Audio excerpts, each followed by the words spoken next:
Hi, I'm Dana Wilkosz, Health Literacy Educator for the New Orleans Public Library.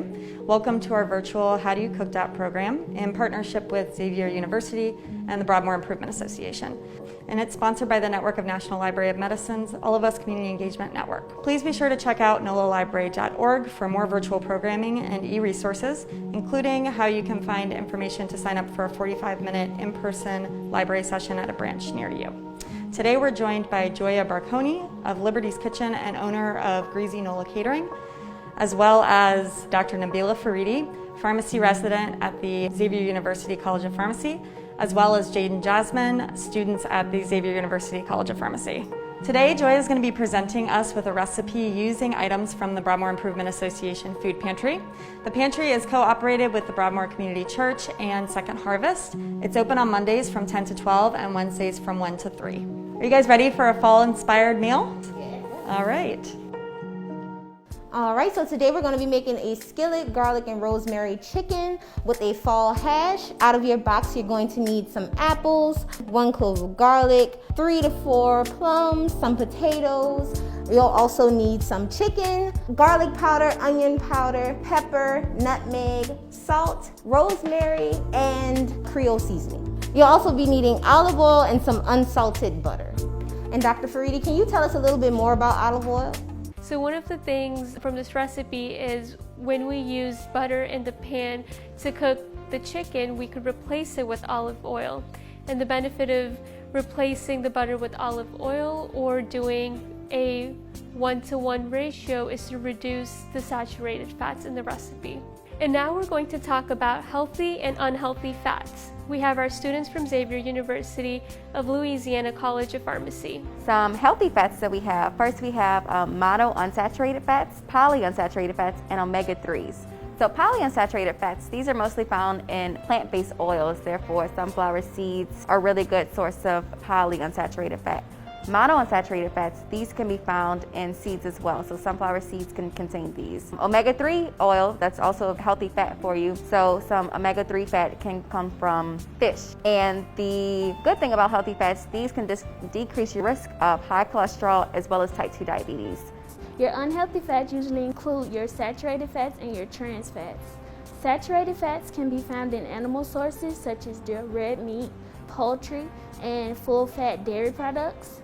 These saturated fats raise your high-density lipoprotein, or HDL, which is your good cholesterol, and they also raise your low-density lipoprotein, which is your LDL, which is the bad cholesterol. These two things can put you at risk for experiencing cardiovascular events. And trans fats, however, may be found in small amounts in some foods, but usually result from having oils from a process called partial hydrogenation, which is a food processing method. And these lower your HDL, which is your good cholesterol, but they can raise your total blood cholesterol levels, your triglyceride levels, as well as your LDL levels, which also puts you at risk for cardiovascular events. Alright, let's get this chopping. The first step you want to do is take and dice your apples. So the most common thing that people start off doing is cutting your apple straight down the middle, but then you get your core in the middle of your apple. So what I like to do is take and cut around the core into a little box shape. And if you want to, you can hold on to the core piece for a snack for later or discard it if you like. Next, you're just going to take and slice your apple down the middle and then make small diced pieces. Always remember when holding your knife, never to hold it by the blade, always hold it by the handle. Make sure you have a really good grip on it and make sure to claw your fingers when you're cutting things so that way you don't cut your fingertips off.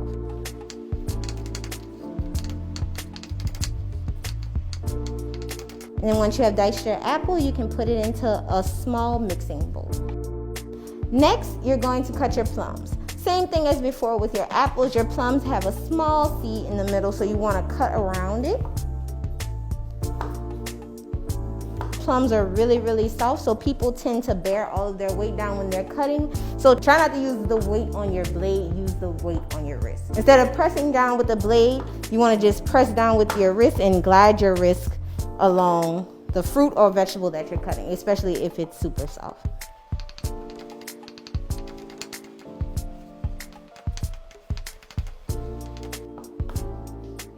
And once you have cut your plums, you can put all of your plums in the exact same mixing bowl as your diced apples.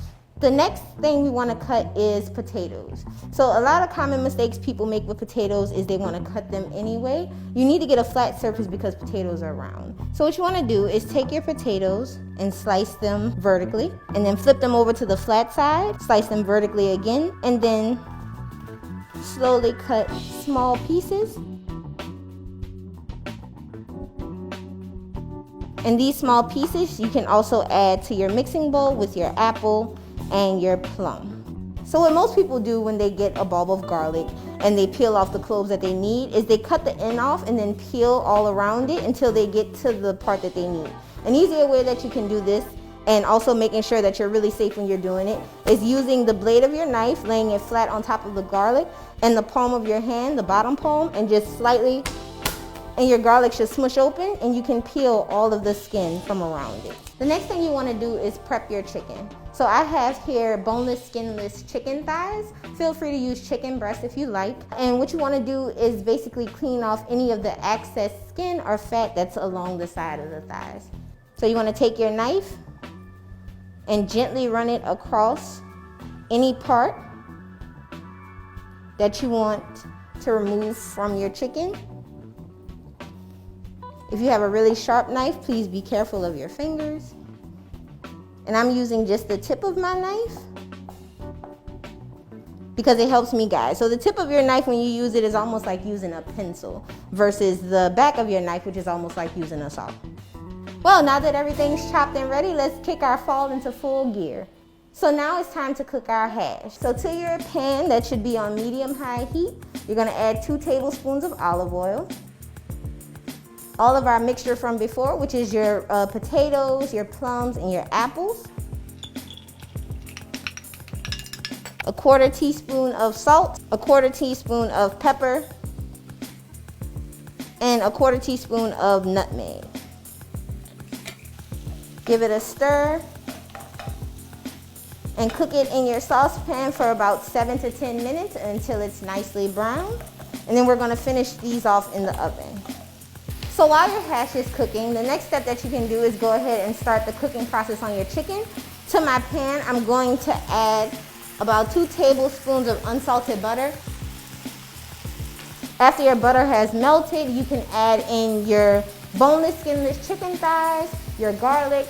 Next to your chicken, you're gonna add 1 teaspoon of garlic powder, 1 teaspoon of onion powder, 1 teaspoon of Creole seasoning, and 1 teaspoon of dried rosemary. You can use fresh rosemary if you prefer.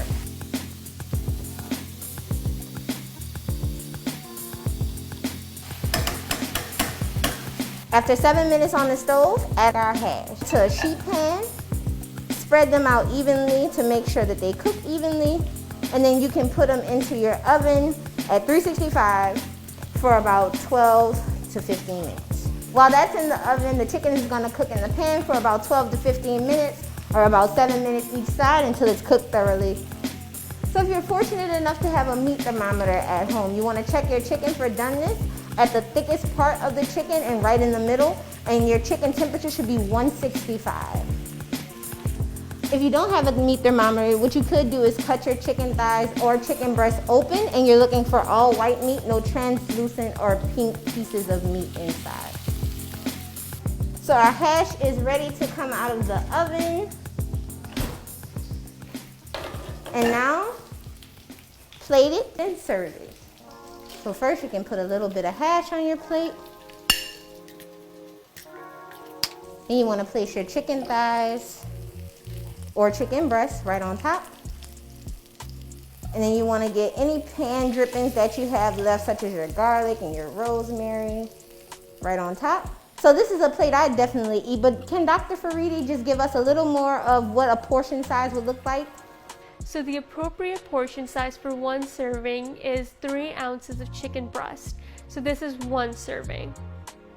Additionally, if you would like to substitute the chicken with pork, this is the appropriate portion size, and this is 3 ounces of pork chop. All right, and there you have it, skillet garlic and rosemary chicken with fall hash.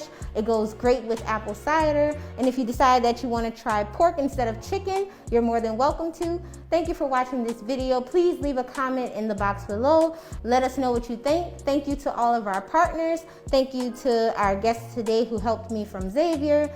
And we hope that you enjoy your fall.